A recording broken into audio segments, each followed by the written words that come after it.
ഈ കത്തീഡ്രലിന്റെ ഒരു front view അതുപോലെ തന്നെ ഇതിന്റെ ഹൈറ്റും അറിയണം. വലിയ വണ്ടി ഇവിടെ വന്നപ്പോൾ കണ്ടൊരു കാഴ്ചയാണ് കേട്ടോ. ഈ ഒരു കത്തീഡ്രലിന്റെ മുന്നിലായിട്ട് ഇതൊരു എല്ലാ കൂട്ടുകാർക്കും പുതിയൊരു വീഡിയോയിലേക്ക് സ്വാഗതം. അപ്പോൾ ഇന്നത്തെ നമ്മുടെ യാത്ര നിങ്ങൾ തമ്പനയിൽ കണ്ട പോലെ തന്നെ കൊളോൺ കത്തീഡ്രലിലേക്കുള്ള യാത്രയാണ്. ഇപ്പോൾ ജർമ്മനിയിലെ തന്നെ ഒരു പ്രശസ്തമായിട്ടുള്ളൊരു കത്തീഡ്രലാണ് കൊളോൺ കത്തീഡ്രൽ. അപ്പോൾ അവിടുത്തെ യാത്രാവിശേഷങ്ങളൊക്കെയാണ് ഇന്നത്തെ വീഡിയോയിൽ. അപ്പോൾ അമ്മ വന്നതിന് ശേഷം നമ്മൾ പോകുന്ന ആദ്യത്തെ ഒരു പ്രധാനപ്പെട്ട സ്ഥലം എന്ന് വേണമെങ്കിൽ പറയാം. അപ്പോൾ ഇവിടുന്ന് ഒത്തിരി ദൂരമൊന്നുമില്ല, 1-2 മണിക്കൂർ യാത്രയേ ഉള്ളൂ. അപ്പോൾ നമ്മൾ അങ്ങോട്ടേക്ക് പോകാനായിട്ട് ഇറങ്ങിയതാണ്. അമ്മ നേരത്തെ കാറിൽ കയറി ഇരുന്നിട്ടുണ്ട്. അപ്പോൾ ചെറിയൊരു തണുപ്പും കാറ്റൊക്കെ ഉണ്ട്. അപ്പോൾ എന്തായാലും ആ വിശേഷങ്ങളൊക്കെ കാണാം. അപ്പോൾ എല്ലാവർക്കും വീഡിയോയിലേക്ക് സ്വാഗതം. അപ്പോൾ ഇവിടുന്ന് നമുക്ക് ഏകദേശം ഒരു 2 മണിക്കൂറോളം യാത്രയുണ്ട്.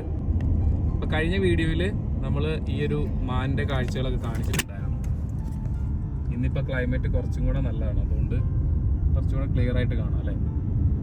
അന്നൊരു ക്ലൗഡി ആയിട്ടുള്ളൊരു ടൈമിലാണ് നമ്മൾ വന്നെടുത്തത്. അപ്പോൾ ഇനി ഇവിടുന്ന് 2 മണിക്കൂറോളം യാത്രയുണ്ട്. നേരെ കൊളോൺ ചർച്ചിൽ പോയിട്ട് അവിടുത്തെ കാഴ്ചകൾ കാണിച്ചു തരാം.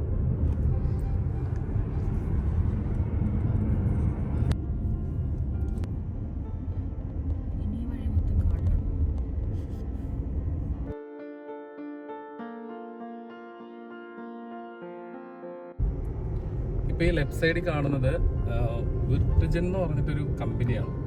അത് അത്യാവശ്യം വലിയൊരു കമ്പനിയാണ് ജർമ്മനിയിലെ. ഇവിടെ നമ്മുടെ അഗ്രികൾച്ചർ പ്രോഡക്റ്റുകളായി അഗ്രികൾച്ചറുമായിട്ട് ബന്ധപ്പെട്ടിട്ടുള്ള കുറേ മെഷീനറീസ് ഒക്കെ ഉണ്ടാക്കുന്ന ഒരു വലിയ ഫാക്ടറിയാണ്.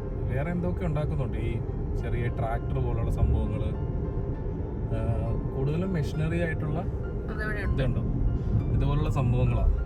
അത് എന്ത് മെഷീനറീസ് ആണെന്ന് അറിയത്തില്ല. ഇതിൻ്റെ വലിയൊരു ഫാക്ടറിയാണ്. ഇവിടെ നമ്മുടെ മലയാളീസൊക്കെ വർക്ക് ചെയ്യുന്നുണ്ട്. ഞങ്ങളുടെ ബസ് സർവീസൊക്കെ ഇതിലുണ്ട്. അപ്പോൾ ചില ദിവസമൊക്കെ നമ്മൾ വരുമ്പോഴത്തേക്ക് മലയാളീസിനെ കാണാറുണ്ട്. കണ്ടോ, അത് ഒരുപാട് ഏരിയ ഉണ്ട്, അങ്ങോട്ടേക്ക് കുറേ ഉണ്ട്. അത് കൺസ്ട്രക്ഷൻ ഐറ്റംസും ഒക്കെ ഉണ്ടെന്ന് തോന്നുന്നു. എനിക്ക് കൃത്യമായിട്ട് അത് എന്തൊക്കെയാണെന്ന് അറിയത്തില്ല. ഇത് പുൽക്കൂടല്ല, ബസ് സ്റ്റോപ്പാണ്. ഇവിടുത്തെ ബസ് സ്റ്റോപ്പുകളൊക്കെ ഇതുപോലെ തീരെ ചെറിയ ബസ് സ്റ്റോപ്പാണ്. നമ്മുടെയൊക്കെ നാട്ടിലെ ബസ് സ്റ്റോപ്പ് പണിയുന്ന കാശ് എഴുതി വെച്ചേക്കണ കാണുമ്പോൾ ഓർക്കും, എന്തിനാ അത്രയും പൈസ കൊടുക്കുന്നത്. പിന്നെ ഇവിടുന്ന് നമ്മൾ നേരെ ഓട്ടോബാനിലേക്ക് കയറുവാണ്. അത് നേരെ സ്ട്രെയിറ്റ് കൊളോൺ A3ലേക്ക് കയറും.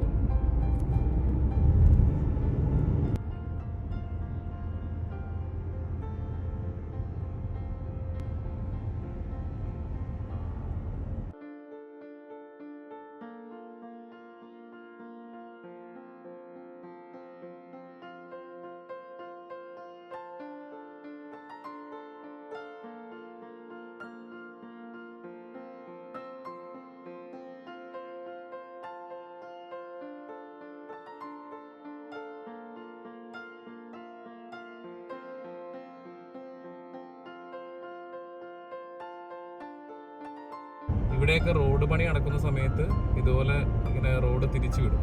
അപ്പോൾ ആ സമയത്ത് നമ്മുടെ പെർമനൻറ്റ് ലൈൻസ് ഉണ്ടല്ലോ, ഈ വൈറ്റ് ലൈൻസ്, ആ ലൈൻസ് മാറിയിട്ട് അതിന് അഡ്ജസ്റ്റ് ചെയ്തിട്ട് ഒരു യെല്ലോ ലൈൻസ് ആക്കും. അതുകൊണ്ടാണ് ഇപ്പോൾ ഇങ്ങനെ യെല്ലോ ലൈൻ ഇവിടെ കാണിച്ചിരിക്കുന്നത്. ആ പരിപാടി കഴിയുമ്പോൾ അവർ ആ സ്റ്റിക്കറാണ്, അത് സ്റ്റിക്കർ അങ്ങ് പൊളിച്ച് കളയും. സ്റ്റിക്കർ പോലത്തെ ഒരു സംഭവമാണത്.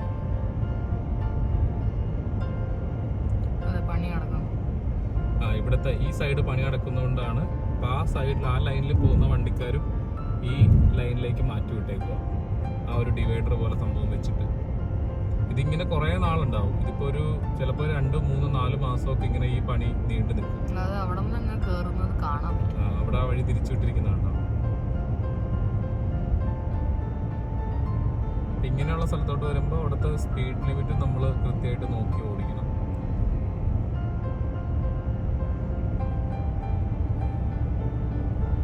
ഇതിപ്പോൾ ഈ യെല്ലോ ലൈനിൻ്റെ ഇത് ഇവിടെ തീരുന്ന ഭാഗം കാണാൻ പറ്റും. ഇവിടെ എത്തിയപ്പോൾ യെല്ലോ ലൈന് കഴിഞ്ഞു.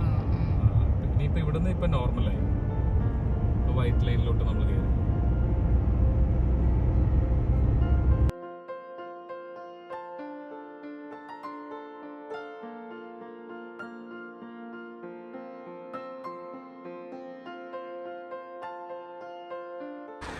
അങ്ങനെ നമ്മൾ വണ്ടി പാർക്ക് ചെയ്തു. ഇനിയിപ്പോൾ നേരെ ചർച്ചിൻ്റെ അങ്ങോട്ട് പോവാം. അമ്മ ഓക്കെ അല്ലേ? അമ്മയ്ക്ക് തണുക്കുന്നുണ്ടെന്നോ. അകത്ത് വെച്ചിട്ട് ജാക്കറ്റ് ഒന്നും വേണ്ടെന്ന് പറഞ്ഞ ആൾക്കാർ പുറത്തിറങ്ങിയപ്പോൾ തണുക്കുന്നുണ്ടെന്നോ. പിന്നെ നമുക്ക് നേരെ കത്തീഡ്രലിന് അങ്ങോട്ട് പോവാം. ആ കാണുന്നതാണ് കത്തീഡ്രൽ. കുറച്ചങ്ങോട്ട് നടക്കാനുണ്ട്. അങ്ങനെ നമ്മൾ കൊളോൺ കത്തീഡ്രലിൻ്റെ മുന്നിലെത്തി കേട്ടോ. ഈ ഒരു കാണുന്ന വലിയ പള്ളിയാണിത്. ഇതിൻ്റെ ഒരു സൈസ് നമ്മൾ വീഡിയോയിൽ ഇങ്ങനെ കാണിക്കുമ്പോൾ മനസ്സിലാകത്തില്ല. അത്യാവശ്യം നല്ല വലിയൊരു പള്ളിയാണ്. ഇന്ന് സൺഡേ ആയതുകൊണ്ട് അത്യാവശ്യം നല്ല തിരക്കുണ്ട് കേട്ടോ. അവിടെ ഫുള്ളാളും അത്യാവശ്യം പോലീസും ഒക്കെ ഉണ്ട് ഇവിടെ. അതാണ് കുഴപ്പം, പുറത്തിറങ്ങിയ തണുപ്പുണ്ട്. ഈ പള്ളി കണ്ടിട്ട് എങ്ങനെയുണ്ട്? പള്ളിയുടെ ഒരു ഇതാണ് ലോകപ്രശസ്തമായിട്ടുള്ള കൊളോൺ കത്തീഡ്രൽ. അത്യാവശ്യം നല്ല തിരക്കും ആളുകളും ഒക്കെ ഉള്ള ഒരു സമയത്താണ് നമ്മൾ വന്നത്.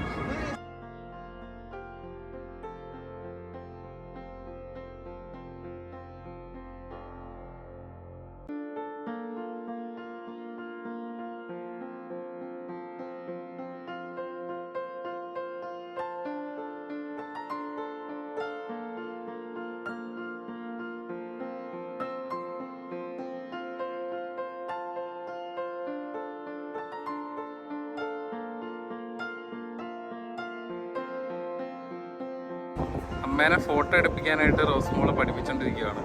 അങ്ങനെ ഞങ്ങൾ കൊളോൺ കത്തീഡ്രലിൽ വന്നു. അത്യാവശ്യം നല്ല റഷാണ്, എങ്കിലും ഇവിടെ വരിക എന്നുള്ളൊരു ആഗ്രഹം ഉണ്ടായിരുന്നു. അത് സാധിച്ചു. അമ്മയ്ക്കും ഇത്രയും വലിയൊരു പള്ളി കാണാനായിട്ട് സാധിച്ചു. അപ്പോൾ ഇനി ബാക്കി കാഴ്ചകളും കൂടെ, പള്ളിയുടെ അകത്തെ കാഴ്ചകളും കൂടെ കാണാം. ഈ കത്തീഡ്രലിൻ്റെ ഒരു ഫ്രണ്ട് വ്യൂവും അതുപോലെ തന്നെ ഇതിൻ്റെ ഹൈറ്റും അറിയണമെന്നുണ്ടെങ്കിൽ എത്രമാത്രം മനസ്സിലാവുമെന്ന് അറിയത്തില്ല. ഇത് ഒത്തിരി ഹൈറ്റിലാണ് ഈ ഒരു പള്ളി നിൽക്കുന്നത്. ഇനി ഉണ്ടാകും അങ്ങോട്ടേക്ക് കേട്ടോ.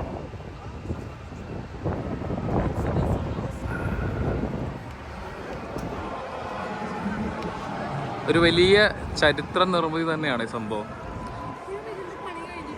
ഇന്നിവിടെ എന്തോ ഒരു മാരത്തോൺ നടക്കുന്നുണ്ട്. അതുകൊണ്ടാണ് ഇത്രയും തിരക്ക്. അതിൻ്റെ തിരക്കായിരുന്നു ഇവിടെ മൊത്തം.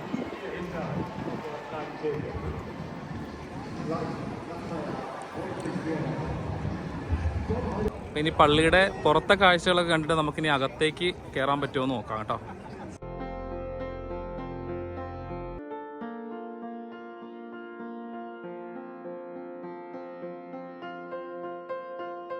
ഈ കത്തീഡ്രലിൻ്റെ അകത്തേക്കുള്ളൊരു എൻട്രൻസ് ആണ് കേട്ടോ അത്.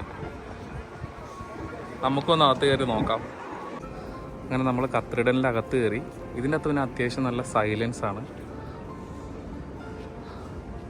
ഭയങ്കര രസമാണ് കേട്ടോ ഇതിൻ്റെ അകം കാണാനായിട്ട്. ഇതിൻ്റെ ഒരു പണിത് വെച്ചിരിക്കുന്നത്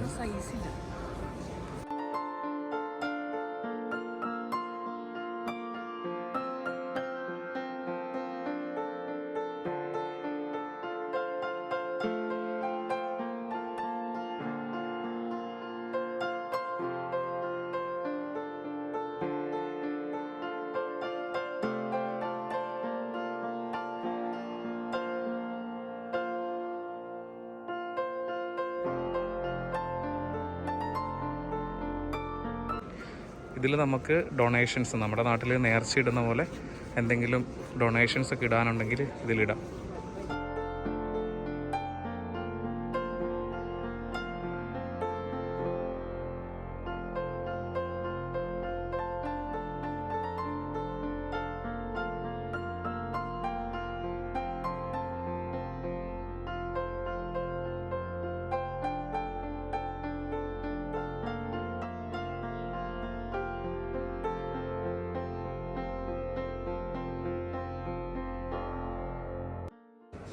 ഈ യൂറോപ്പിലെ നിർമ്മിതികളുടെ എല്ലാം ഇതുപോലെ അണ്ടർഗ്രൗണ്ടിലായിട്ട് എന്തെങ്കിലുമൊക്കെ ഒരു ഇതുണ്ടാവും.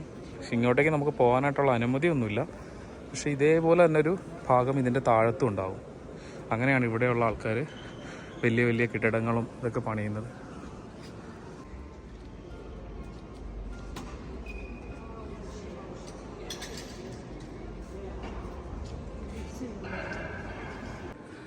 ഒരിക്കലും ഈ ഒരു കത്തീഡ്രലിൻ്റെ ഒരു യഥാർത്ഥ മനോഹാരിതയെ നമുക്ക് ഫോണിൽ പകർത്താനൊന്നും പറ്റത്തൊന്നുമില്ല. നമ്മളിവിടെ വന്ന് കാണുമ്പോൾ തന്നെയാണ് ഇതെങ്ങനെയാണ് ഇതിൻ്റെ ഒരു സൈസും അതുപോലെ ഇത് പണിത് വെച്ചിരിക്കുന്നതൊക്കെ നമുക്ക് മനസ്സിലാവുള്ളൂ. നമുക്ക് വീഡിയോയിലോ ഫോണിലോ ഒന്നും ഇതൊന്നും നമുക്ക് കൃത്യമായിട്ട് പകർത്താൻ പറ്റുന്നില്ല.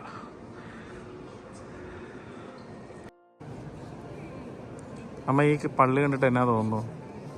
ഇത്രയും വലിയൊരു പള്ളി എൻ്റെ ജീവിതത്തിൽ കണ്ടിട്ടില്ല. പിന്നീട് കാണാൻ പറ്റിയത് ദൈവത്തിന് നന്ദി. റോസ്മോൾക്ക് ഇത് കണ്ടിട്ട് എന്നാടി പറയാനുള്ളത്? അടിപൊളി, ഒന്നും പറയല്ലേ. ഭയങ്കര സൈസല്ലേ? ഭയങ്കര വലിയ പള്ളിയാണ്. നമുക്കിതിൻ്റെ ഒരു യഥാർത്ഥ ഒരു സൈസ് പിന്നെ എനിക്ക് തോന്നുന്നത് അകത്ത് കൊത്തി വെച്ചേക്കുന്നത് കുറവാണ്. പുറത്താണ് അതിൻ്റെ. അതെങ്ങനെ പണിതെന്ന് അറിയത്തില്ല. എന്തായാലും ഇവിടെ വന്നപ്പോൾ കണ്ടൊരു കാഴ്ചയാണ് കേട്ടോ. ഈ ഒരു കത്തീഡ്രലിൻ്റെ മുന്നിലായിട്ട് അദ്ദേഹം ഇങ്ങനെ യാത്ര ചെയ്യുന്ന ആളാന്ന് തോന്നുന്നു. ഹോംലെസ് ആയിട്ടുള്ള ഒരാളാണ്. അപ്പോൾ അദ്ദേഹം ഇവിടെ ഇങ്ങനെ ഒരു റൗണ്ടിൽ എല്ലാ രാജ്യത്തിൻ്റെയും ഫ്ലാഗ് ഇതുപോലെ വരച്ച് വെച്ചിരിക്കുക. അപ്പോൾ നമ്മൾ ഏത് രാജ്യത്തു നിന്നുള്ളവരാണോ അവിടെ നമുക്ക് എന്തെങ്കിലും പൈസയോ എന്തെങ്കിലും ഇടാം.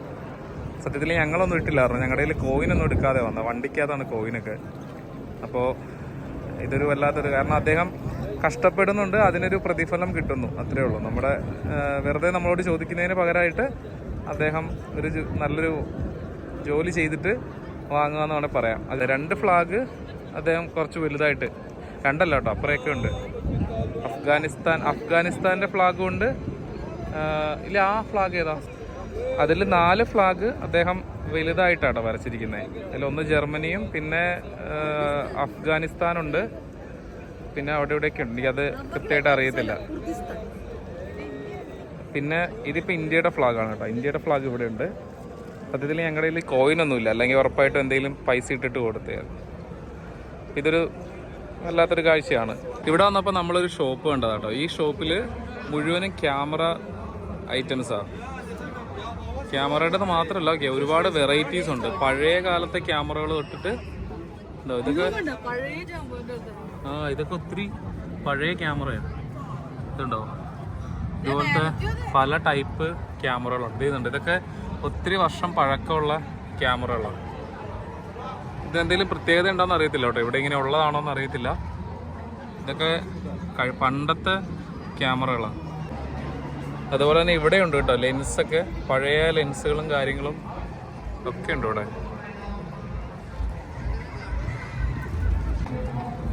ഇവിടെയും കുറേ ക്യാമറകളുണ്ട്.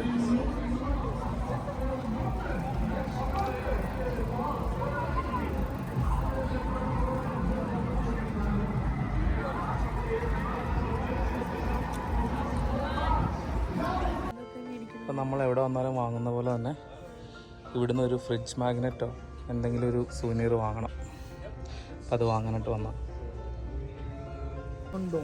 അപ്പം നമ്മൾ കൊളോൺ ചർച്ച് കാണാൻ വന്നതിൻ്റെ ഒരു ഓർമ്മയ്ക്കായിട്ട് ചെറിയൊരു സൂനിയറും കൂടെ വാങ്ങിച്ചു. ഇതാണിപ്പോൾ ഇവിടുത്തെ ഉള്ളതിൽ ഒരു ഭംഗിയുള്ളത്. അപ്പോൾ ഇത്രയൊക്കെ ഉള്ളൂ ഇന്നത്തെ വീഡിയോയിൽ. നമ്മുടെ കുറേ നാളത്തെ ഒരു ആഗ്രഹമായിരുന്നു കൊളോൺ കത്തീഡ്രൽ വരണമെന്നുള്ളത്. അപ്പോൾ അമ്മയും കൂടെ വന്നപ്പോഴത്തേക്കും അമ്മയായിട്ട് പോകുന്നതാണ്. അമ്മയ്ക്കും ഇതൊരു വല്ലാത്തൊരു അനുഭവമായിരിക്കും. അപ്പോൾ നിങ്ങൾക്കും കുറേയൊക്കെ ഈ പള്ളിയുടെ കാഴ്ചകളും ഇവിടുത്തെ ഒരു മനോഹാരിതയൊക്കെ മനസ്സിലായെന്ന് വിചാരിക്കുന്നു. അപ്പോൾ ഇനി നമുക്ക് അടുത്തൊരു യാത്രയിൽ കാണാം. അപ്പോൾ എല്ലാവർക്കും താങ്ക് യു. റോസ്മോൾക്ക് എന്തെങ്കിലും പറയാനുണ്ടോ? അമ്മയ്ക്ക് എന്തെങ്കിലും പറയാനുണ്ടോ? അമ്മ വീഡിയോയിൽ വരുന്നത് ഭയങ്കര ബുദ്ധിമുട്ടാണ്, പിന്നെ നമ്മളിങ്ങനെ പിടിച്ചു നിർത്തുന്നതാണ്. അപ്പോൾ എല്ലാവർക്കും ബൈ ബൈ. അങ്ങനെ നമ്മൾ തിരിച്ച് പാർക്കിങ്ങിൻ്റെ സ്ഥലത്ത് എത്തി കേട്ടോ. അപ്പോൾ ഇവിടെ വലിയ പൈസ പാർക്കിങ്ങിനായിട്ടില്ല. സാധാരണ നമ്മൾ എവിടെയെങ്കിലുമൊക്കെ പോകുമ്പോൾ അത്യാവശ്യം നല്ല പൈസ വരാറുള്ളൂ. ഇവിടെ ഇപ്പോൾ ഒരു 3.5 യൂറോ മറ്റോ ആയുള്ളൂ. പിന്നെ നമ്മുടെ വണ്ടി കിടക്കുന്ന സ്ഥലത്തേക്ക് പോയിട്ട് നമ്മുടെ ഈ വീഡിയോ ഇവിടെ എത്തിയിരിക്കുകയാണ്. അപ്പം നിങ്ങൾക്ക് അങ്ങനെ നമ്മുടെ വണ്ടിയുടെ അടുത്തെത്തി. ഓക്കേ.